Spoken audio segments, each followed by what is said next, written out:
गदर 2 की सफलता के साथ एक बात बार बार कही जा रही है कि क्या ये फिल्म बॉलीवुड ने हिट कराई है या ये फिल्म जनता ने हिट कराई है या इस फिल्म ने एक नया आइडिया दे दिया है फिल्म मेकर्स को कि पाकिस्तान विरोधी अगर सिनेमा बनाएंगे तो ये फिल्म ज़रूर चलेगी। क्योंकि ये बहस इस समय काफ़ी छिड़ी हुई है। आप जानते ही हैं कि बॉयकॉट बॉलीवुड करने वाला एक ऐसा धड़ा है जो राइट विंग का सपोर्टर भी है, जो अक्सर ये कहता है कि बॉलीवुड जो है वो सनातनियों के खिलाफ एक अभियान छेड़े हुए और इसीलिए हम बॉलीवुड का बॉयकॉट करेंगे। दूसरी तरफ गदर जैसी फिल्म आती है और लोग उसे बताते हैं कि ये सनी देओल का सिनेमा है, ये बॉलीवुड वाला सिनेमा नहीं है, लेकिन ये एक ऐसा सिनेमा है जो हमारे देश को एकजुट करता है और इसलिए हम इस फिल्म को सपोर्ट कर रहे हैं। तमाम तरह की बातें हैं, लेकिन एक बात जो एंटरटेनमेंट जर्नलिस्ट होने के नाते मैं जानता हूं कि किसी भी फिल्म के हिट होने के लिए एक अच्छी कहानी का होना ज़रूरी है। कहानी ऐसी जो लोगों के दिलों को छू दे, जो लोगों के अंदर इमोशंस जगा दे, और शायद गदर 2 वही करने में सक्सेसफुल रही है और इसीलिए एक बड़ी हिट साबित हुई है। हालांकि पठान जो इस वक्त इस साल की सबसे बड़ी हिट है 57 करोड़ की ओपनिंग के साथ, क्योंकि गदर 2 को तो 40 करोड़ की ओपनिंग लगी है, तो ये नंबर 2 पर है। अभी भी कहा जा रहा है कि पठान को जबरदस्ती हिट डिक्लेयर किया गया था, लेकिन गदर 2 ही असल में हिट है क्योंकि इसने लोगों के दिलों को जीता है।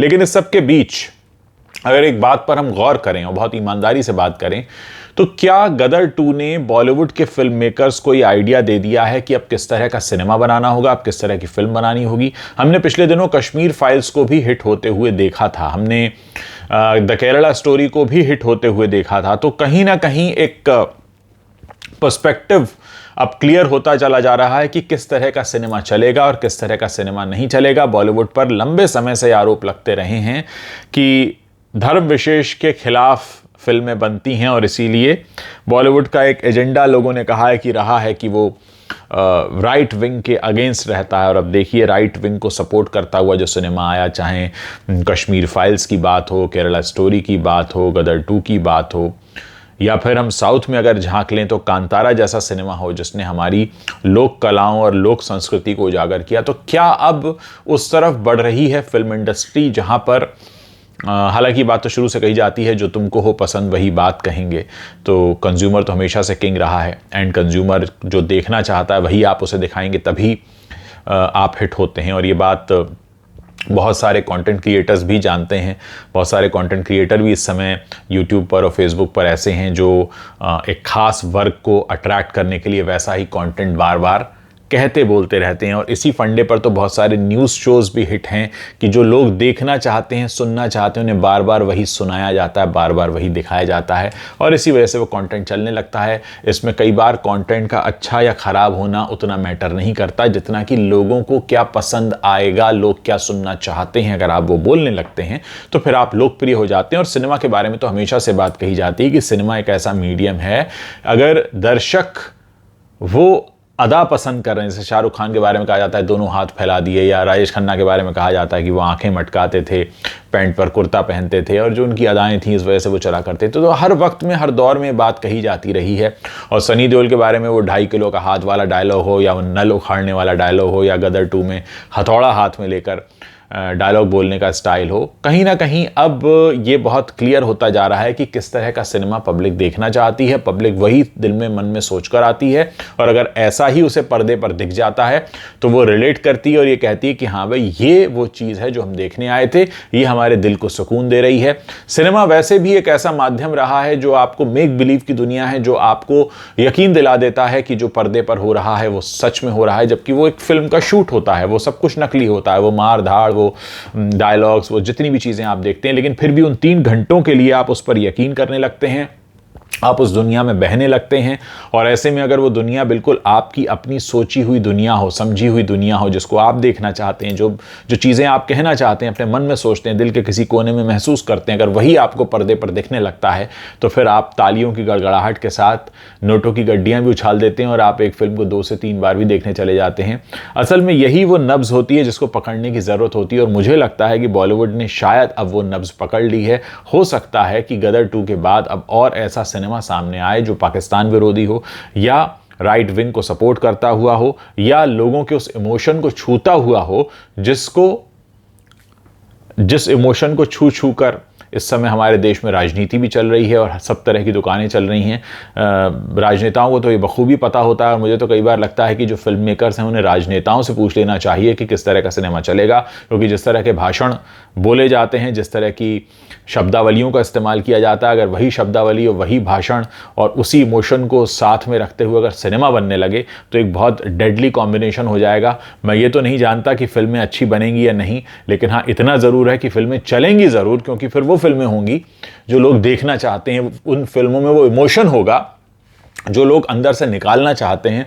और मुझे लगता है कि शायद बॉलीवुड या फिल्म इंडस्ट्री अब उस दौर में पहुंच चुकी है जहां पर उन्होंने अब लोगों के दिमाग को पढ़ना शुरू कर दिया है। वरना गदर 2 जैसी फिल्म का हिट होना अपने आप में इस बात की मिसाल नहीं बनता। और कहीं ना कहीं गदर 2 में वो सब कुछ है, कमज़ोर स्क्रिप्ट होने के बावजूद, जो कि हमारे देश की जनता कहना या सुनना चाहती है या जिसके बारे में बात होते हुए देखना चाहती है, जिस तरह का माहौल हम बनाना चाहते हैं। फिल्में मनोरंजन के साथ साथ एक काम और करती हैं, वो टॉक ऑफ द टाउन इसलिए बन जाती हैं क्योंकि लोग उनके बारे में बात करने लगते हैं, उसमें दिखाए गए दृश्यों के बारे में, उसमें जो डायलॉग्स हैं उनके बारे में। और जिस तरीके का रिस्पांस हम गदर को लेकर देख रहे हैं, उससे कहीं ना कहीं ये साबित हो जाता है कि बॉलीवुड वैसे भी हमेशा एक सक्सेस मंत्रा की तलाश में रहता है। तो क्या ये सक्सेस मंत्रा है? क्या और ऐसी फिल्में आएंगी? क्या और जो ऐसी फिल्में आएंगी लोग उनको देखने जाएंगे? कुछ लोगों का ये भी कहना है कि गदर में अगर सलमान खान होते या गदर जैसी कहानी में सलमान खान होते तो लोग देखने नहीं जाते, क्योंकि जो धड़ा सनी देओल को सपोर्ट करता है वो धड़ा सलमान खान को सपोर्ट नहीं करता है। इसीलिए हमने देखा कि सलमान खान की फिल्म इस साल जो आई थी वो 5वें नंबर पर है ओपनिंग के मामले में और कोई ख़ास नहीं चली थी। और इस समय सलमान खान फिल्मों के मामले में अपने सबसे ख़राब दौर से होकर गुजर रहे हैं। कुल मिलाकर ये कहना बहुत ज़रूरी हो जाता है अब गदर 2 की सक्सेस को देखते हुए कि अगर बॉलीवुड के फिल्म मेकर्स या हम अगर साउथ के भी फिल्म मेकर्स की बात करें तो उन्हें कहीं ना कहीं एक इशारा मिल गया है कि अब कैसा सिनेमा चलेगा। जेलर की सफलता को भी मैं ध्यान में रखकर चल रहा हूँ। खैर साउथ में एक अलग इमोशन चला करता है, साउथ में एक अलग ही भाव बहते हैं। वहाँ तो रजनीकांत का नाम ही काफ़ी है। उनकी जब फिल्में आती हैं तो वहाँ तो दफ्तरों में छुट्टियाँ डिक्लेयर हो जाती हैं। लेकिन जहाँ तक हम हिंदी ऑडियंस की अगर बात कर लें तो कहीं ना कहीं गदर 2 उस इमोशन को क्लियर करती हुई आगे बढ़ रही है और बहुत ही इनडायरेक्टली एक संदेश है बॉलीवुड के लिए भी कि अब किस लाइन पर चलकर एक हिट तलाशी जा सकती है, एक हिट का सपना देखा जा सकता है। और अगर गदर वाली लाइन पर चला जाए तो बहुत हद तक लोगों का वो इमोशन निकल कर बाहर आएगा। हालांकि हमने OMG 2 को भी देखा कि OMG 2 में जिस तरह से धर्म को लेकर कई सारी बातें की गई और उसकी वजह से उसके कलेक्शन पर असर पड़ा है, लेकिन तब भी बहुत हद तक चीज़ें क्लियर होती जा रही हैं। और गदर 2 जिस लाइन पर बनाई गई फिल्म है, यानी अब उस लाइन का सिनेमा रूल कर सकता है हिंदुस्तान को। और जैसा कि मैंने थोड़ी देर पहले भी कहा कि बहुत हद तक अगर आप नेताओं के भाषणों से, नेताओं के संबोधनों से लेकर चलें तो बहुत कुछ आइडियाज़ आपको लग सकते हैं कि आजकल किस तरह का कंटेंट चल रहा है। खासकर यूट्यूब में, फेसबुक में जिस तरीके का कंटेंट देखा जाता है वो अपने आप में एक बहुत बड़ा इशारा हो सकता है फिल्मों के लिए। ज़रूरत है उस नब्ज़ को पकड़ने की, ज़रूरत है उस इमोशन को पकड़ने की। और अगर ऐसा कर लेते हैं तो मुझे कोई बहुत बड़ी बात नहीं लगती कि बॉलीवुड या हिंदी फिल्म इंडस्ट्री के पुराने दिन लौट सकते हैं। समझौता करना होगा, वक्त बदल रहा है, लोगों के इमोशंस को पहचानना होगा और उसके आधार पर फिल्में बनानी होंगी। आप लोग इसके बारे में अपनी क्या राय रखते हैं, इस वीडियो के नीचे कमेंट करना मत भूलिएगा।